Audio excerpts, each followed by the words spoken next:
he went into the sports school, and you see now he's successful. So yeah, please sit down. And then Prime Minister also keep repeating something like the Chinese government would suggest its students would like they have the ability to play in ping pong, and then we should like proceed with the ping pong forever. But I see there's some mistake actually done by the government side, because that is only just suggestion, not to force them, so they can eventually to pick up whether they want to proceed with the ping pong career, or they don't want to proceed with the ping pong career. Finish with my response. I go straight to my argument. Firstly, our angle is just simple. We just want to make sure that people in young age, especially youth, have a great life, and will have a great life also in the future. So our argument under a key phrase, if it is not now, then when? People are very active during especially we learn science. People are very active in learn science in young age. So they got so much energy if you compare to like old people like adult. They have a great potential to help themselves to get themselves out of the poverty rather than old man. If you see, if they are in poverty, how could they? I mean, they have very low chance to get to for themselves to get out of the poverty. So we focus in the young age because they have a very high potential. And most of our current generation are now and most of our current generation are now they love sport. So why don't we just like make them to pursue their own passionate career, such as like the sport has already been the inspiration. The sport has already been the compassionate. So they are already being being motivated by the sport itself. So it's better for themselves to proceed with the sport itself rather than for them to pursue with education, but they don't like it. And I will also tell you about the education that poverty has many disadvantages in respect of infrastructure. Of course, the house that as the government just stated, the house that made of clay, something like that, they cannot get some benefits, some privileges as normal people study in home, have a fan, have an aircon. They can't get that. So the education is kind of being disturbed, and they also have a little bit bad family background. Of course, they have come from cooperative families, so they probably have a bad family background that can cause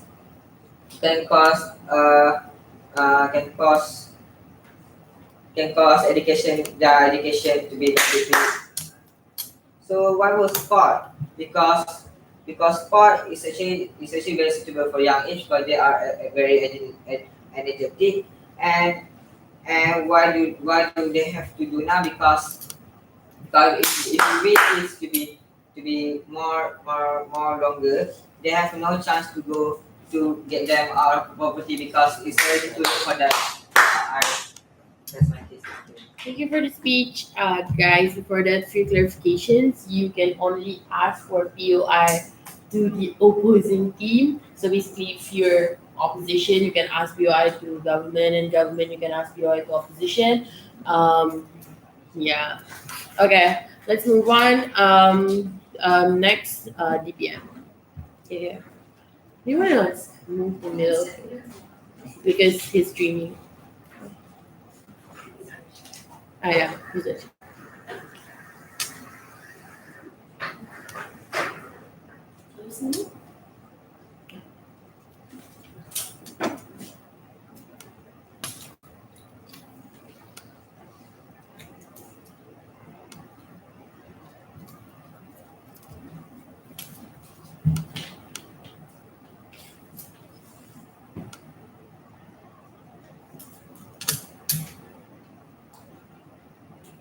Madam Chair, understand that OO is contingent on the fact that all children going into professional sports will succeed.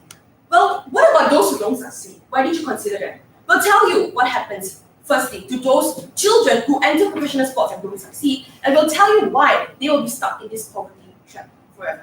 So, what has OG brought to the table? OG has came up here to tell you first that our model for today is the only way to get out of this poverty and to break out of this poverty cycle is through education. Akbar has already come and tell you why committing yourself to professional sports won't work. The fact is, there is no certainty and no guarantee whatsoever that going into professional sports will ensure that you are going to be good enough to represent the country, good enough to gain a prestige in which you can achieve enough money and sustain yourself and your family.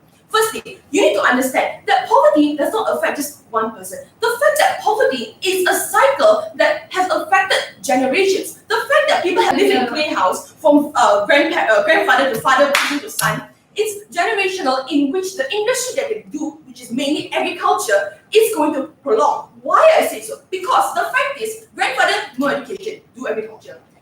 Son also don't get education, and the only thing that he can do is look at his father and not learn how to plow the field, and so he continue that. So what we propose on our side is when you implement education, you are giving chance to the farmer's son to equip himself with skills like literacy and counting that will help him to pull him out of the poverty cycle. Why do we say so? The fact that you have skills such as reading, writing, and counting makes you more employable because you can do jobs like as a cashier or as taking care of a shop in which you have to count stocks and write down numbers and figures, which is not possible for a farmer or for a sports person who does not even get the education. Why did we tell you that these people don't get the education? Sure, okay, might tell you want to go to Bukit Jalil Sports School, you got to get this number of A's. Okay lah, good lah. You get the number, you get the education. Let's say you go into Bukit Jalil Sports School, maybe you're 13, right? So you get 6 years of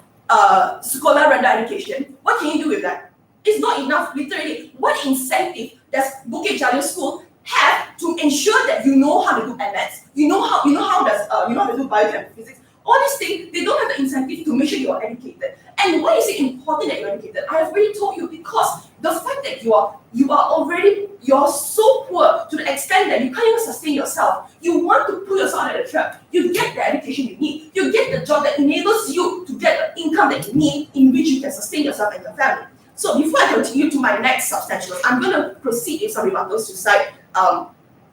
Side OO also came and tell you that Lee Chong-wei could do it. He got like scholarship, he got like grants, people supported him so he could go for competition. How many Lee Chong-wei are there? You tell me? There's only one, right? How many people applied for the same spots? Maybe 100 over. What happened to the remaining people who failed to accomplish what Lee Chong-wei did? And even if you want to consider Lee Chong-wei, the fact is he's not even in the poverty cycle. So even if he didn't succeed, the fact that he can sustain himself exists because he is not in poverty. So he's not really a very suitable example, honestly. So, and then Side O came and tell you, no, don't devoid these children with great potential of the great life they can get when they pursue professional sports. Ladies and gentlemen, we're telling you that it's not realistic. The fact is, if you look at China, who are the top badminton players? Okay, sure, you got Lin Dan and Chen Long, but the remaining always changing, correct? Why? It is so competitive. They have 100 over badminton players competing for the same spots, like 2 spots in men's singles, maybe 2 spots in women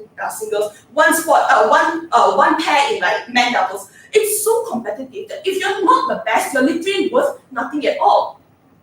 And how likely is it for you to even achieve that prestige when you're definitely going to grow old? And once you grow old, you can't play as well as like 20-year-olds anymore, correct? You're 30. So it's not sustainable. The fact that when you reach that point, okay, sure, you can say that I've made enough money, I can sustain myself, but it's very unlikely for you to do so, because before you reach the top, you'll be kicked out because you're not good enough. And this is harmful. So what is it that we want to tell you is, you have to acknowledge that the poverty cycle is very difficult to penetrate. Generational poverty is a real thing. And if you put them to go to pro sports, you're just going to make these children get exploited because, number one, they don't go into sports school in China, for example, where poverty is more rampant. I don't think people who are that poor will go to Bukit Jalil School, right? So let's look at something more realistic. Look at China. Look at the most rural area you can think of. The house are made of clay, no electricity. Father, mother, grandfather, all live in the same house, small house only. Think about it, right?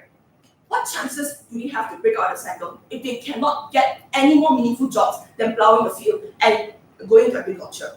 You want to break the cycle, you go for education because you can acquire a set of skills in which you can improve your quality of life. Think about it. If someone has already went to school, they can open a shop and earn business. With that money, they can perhaps give to their, when they get their children, they can buy books for their child, send their child to tuition classes, let their child get better education, and in which the child is more better educated. Once you pass the next generation, then the next generation will be even more educated and be able to break more glassings of the poverty cycle. So when you are only promoting pro sports, right, you're letting these children be exploited to trainers who don't care whatsoever about health or your well-being. All they care about is you're going to go to the competition and win that medal. I don't care if you cry, I don't care if you get hurt. If you get, oh yeah, what if they get hurt? If they get hurt, injured their back, they can't be a pro sports anymore, that's it for life. They will always be stuck in poverty. So what you have to understand is when you are promoting pro sports, you're trading off a large amount of people who will never be able to make it up there and get their names known and get the money they need. Rather, once they make it to certain stages and they're not good enough, they'll be thrown back into poverty, in which they have no education, in which they don't know how to do anything else except maybe play ping-pong. They'll be forced to do what their parents are doing, which is most likely just plowing the field, and they'll never be able to get away from the poverty cycle. How about an hour work? We trade off the so-called chance of you being a prodigy, which is actually very low, because maybe only 1 in 100 will become a prodigy. So it's a very small trade-off. But what do you get an hour? You get education. You get to educate yourself, in which you can earn the income you need to pull yourself out of poverty, in which the poverty cycle won't continue to your children, in which your children will get a better quality of life. And this is guaranteed because you will definitely be able to get a better quality of education, but you can't guarantee with sports. And even if you can, maybe just top 1%, which is very small. With that, proud to progress. Thank you. Yeah, thank you for the speech. Now I invite the deputy leader of opposition here. Can we all give speech in front because it's streaming? So that.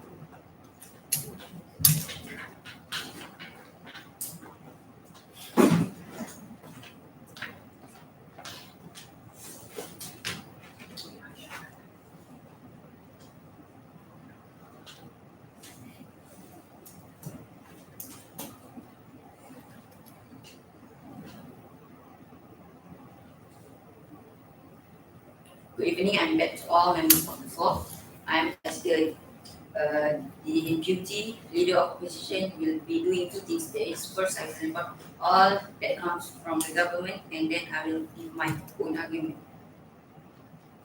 First, the Prime Minister has stated that if we become the professional sport, the income and benefits lower than other job.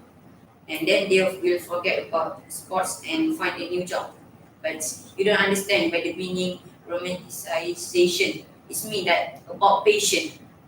They never think about anything. They will practice and get a lot of strength to enter the sport tournament, or they will enter the tournament that have been done by you. So I will go to the Deputy Prime Minister. It said like 6 years learn at primary school. What's the point? Learn 6 years at primary school, and then entering Bukit Jalil and other sports school that have lower that learn less at math and biology and physics. But it's totally wrong, because in Bukit Jalil and other sports school, they learn at math, bio and physics. But if the student don't have enough education, so they must find the teacher, not the teacher find them. So that's how you're gonna improve your education. So I'm going to my arguments. Under the key phrase financial. So my basic idea is become a professional sports at young age are good. There's a lot of benefits, such as financial and economic. Okay. Financial, they can use their money for studying in a better school or college. their college. They also can use the money for their daily life, such as for food, accessories, and many more. So they won't ask for some money to their parents anymore. Okay, about the economy, uh, they can develop the name of their country, so the country will get fully support by all parties. The athlete also will get name and money for represent their country. Okay, my analysis is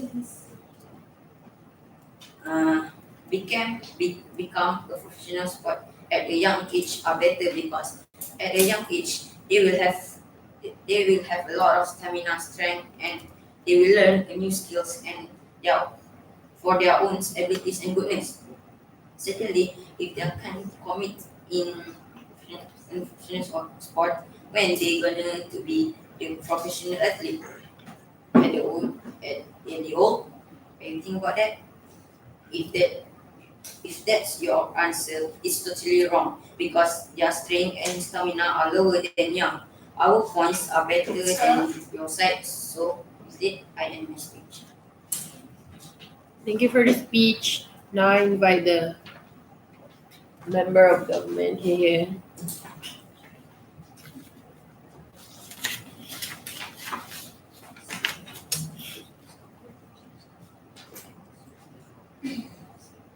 Okay, hello. Before I start, I would like to give a few rebuttals and then I'll start with the argument.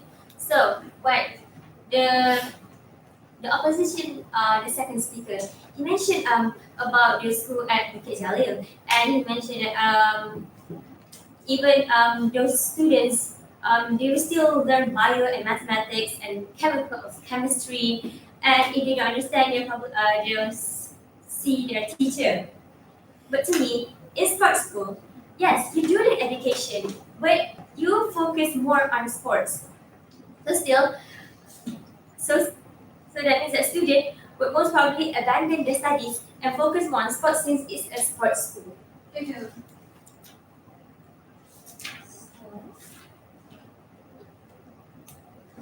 So let me ask you a question: sports or education? So it's really the answer is simple. Of course, it's education. Okay, let's say even though yes, even if sit down, even if those athletes they became famous, they have pride and they have money. But let me ask you, what happens after they retire? If they retire with no education in their side, what's how will they live? Yes, they do have money, but money runs out easily. Sit down. Money runs out easily. So if you don't have education, how can you work to feed the family, for yourself, for your bills? Sit down, sit down. Because we have, even though the as the government of the opening side, they said that people they can only live in this world with just, without basic education.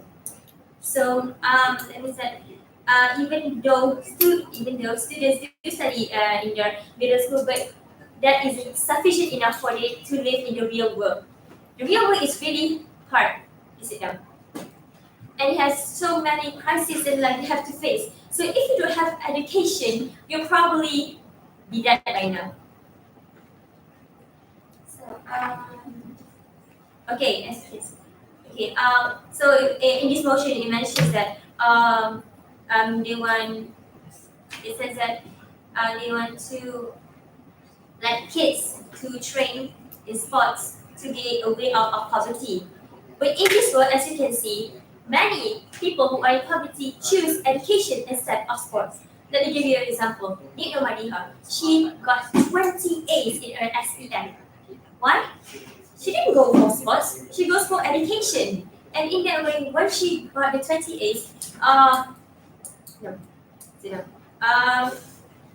Her life wasn't in poverty anymore. She was sponsored by the country, she got a house, she got clothes, and she lives happily now. So rather than so this is why I believe that education is better, because if we only have children, let's say children, yes, they all may be in this world, they may be like 20% or so, but Your they eye, are ma'am. they are the 100% of the future generations. They are the future leaders. So if we let them only have sports and no education, what will they be when they grow up? How can they be benefits to this world? That's all for me. Thank you very much. Thank you for the speech. Now I invite the member of opposition here.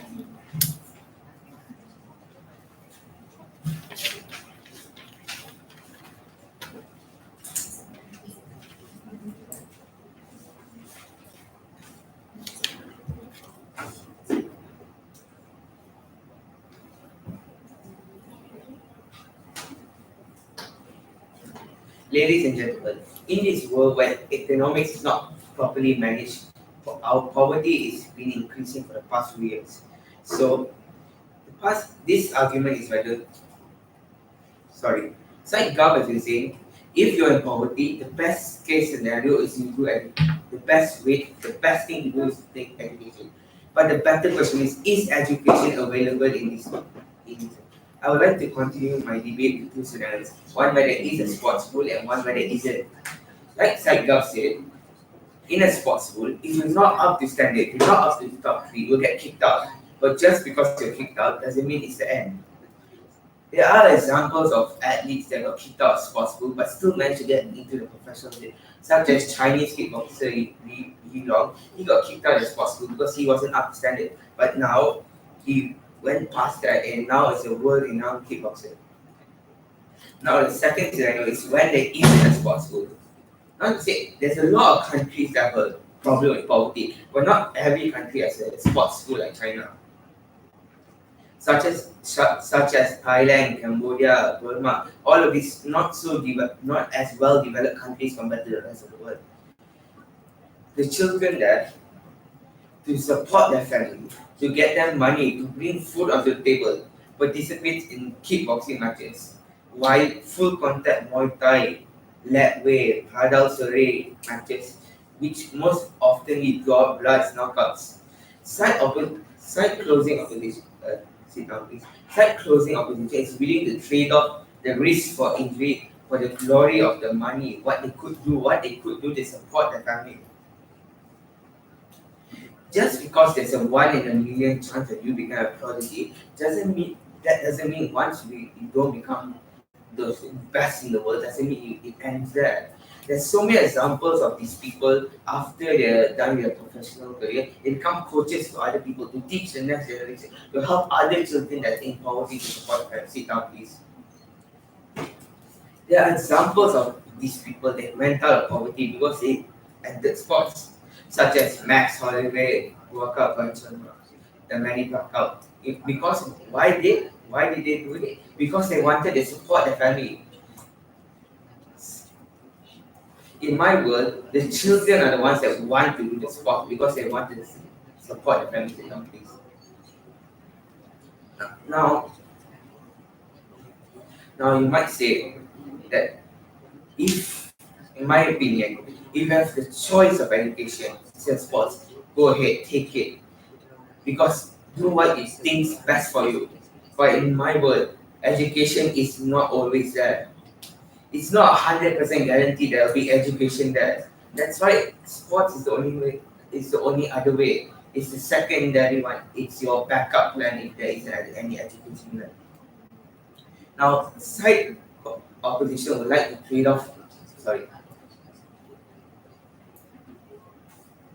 Now, you might thinking, but what were the parents thinking of letting a child do all of this, sending them away to pursue work in sports because they want what's best for them. They want them to escape the poverty cycle. Because these parents are like narcissistic, greedy people. They want whatever their parents give, whatever their son brings them to their parents. They want what's best for the child. And even if that child becomes one of those 100%, 1,000,000,000% prodigies, it's still a risk side closing opposition is willing to take is you need to bring them out of the poverty shackles. Any question? Yes. So let's say right, education is being accessible. How is it more likely for a sports academy to be there? And how is government? Why would the government do a sports academy rather than a school? Unlike a school, sports academy doesn't require a lot of people that have a lot of state aids. It just requires people that know what they're doing. And another thing is, most of these people in poverty, they're not in places like where they know how to run taxes. They're in a survival situation where they have to know how to forage for food, if they run out, how to farm, how to catch fish, how to catch animals. Maths is not going to teach you any of these, such as any other subjects in school. So hence, that's why I fully support this argument. Thank you for the speech. Now I invite the government with Hira.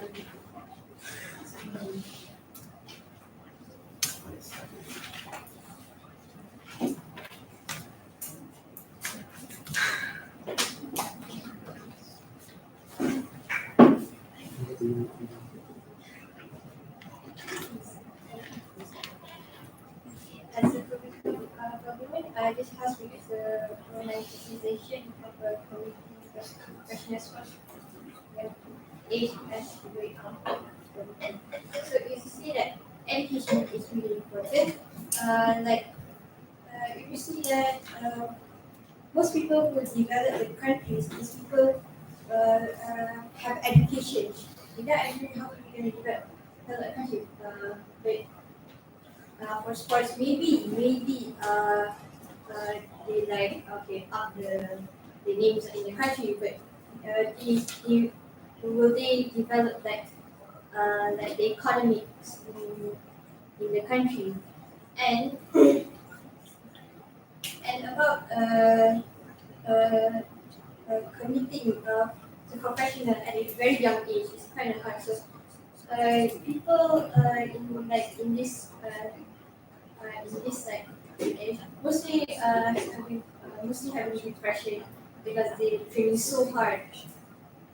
So it's easy okay depression and might be sit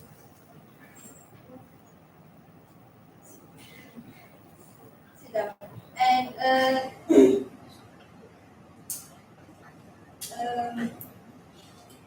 um, maybe maybe sport is good in the way of like taking a good future, but just in the one. So, for example, like you are a professional sports, you are a professional sports.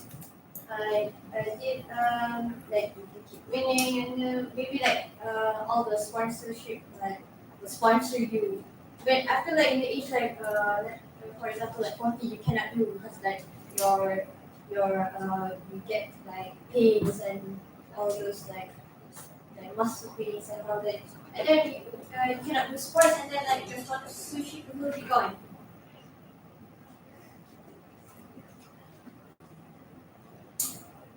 So,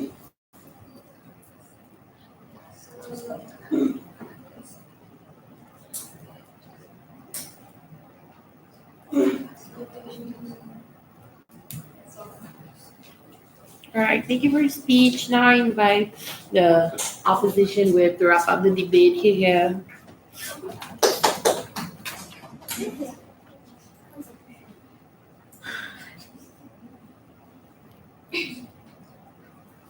as the cycle said, they they say that sports is more better.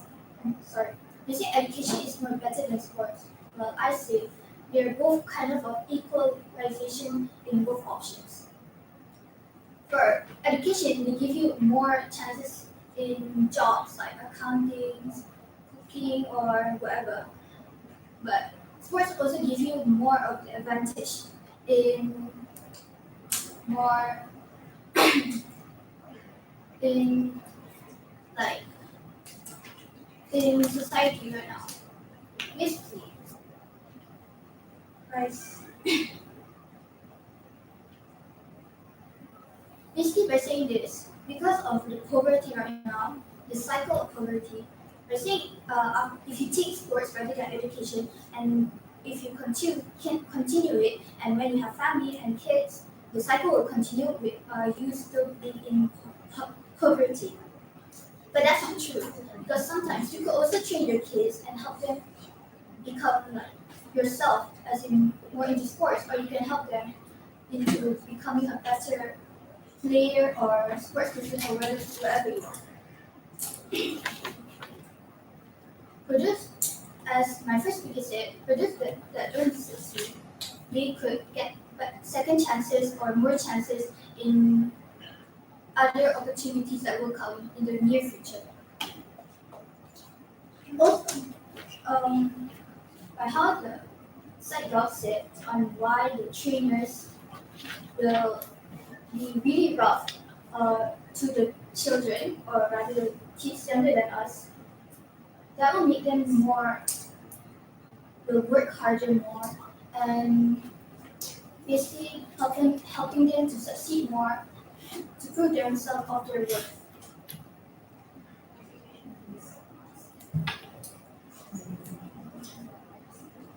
On family background, even though if your grandfather was a farmer and all your dad knows is agriculture, at least if you go into the sport, taking the sports option, you could at least help in poverty in ways that even education can really in.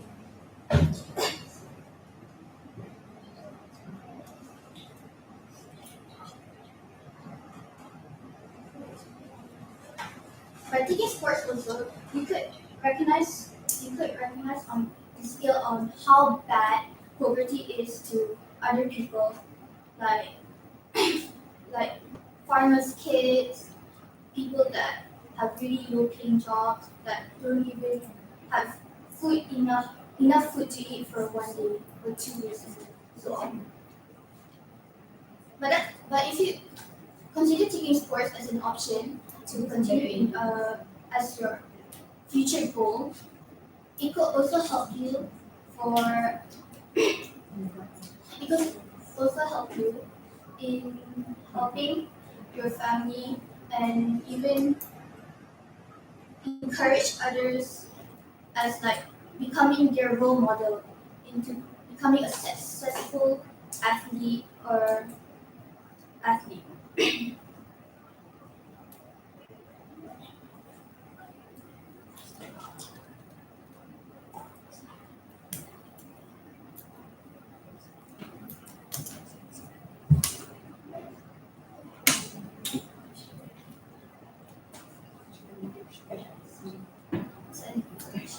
Alright.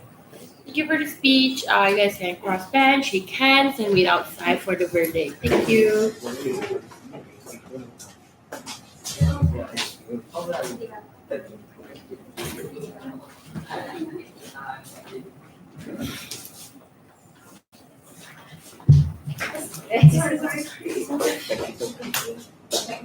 Thank you.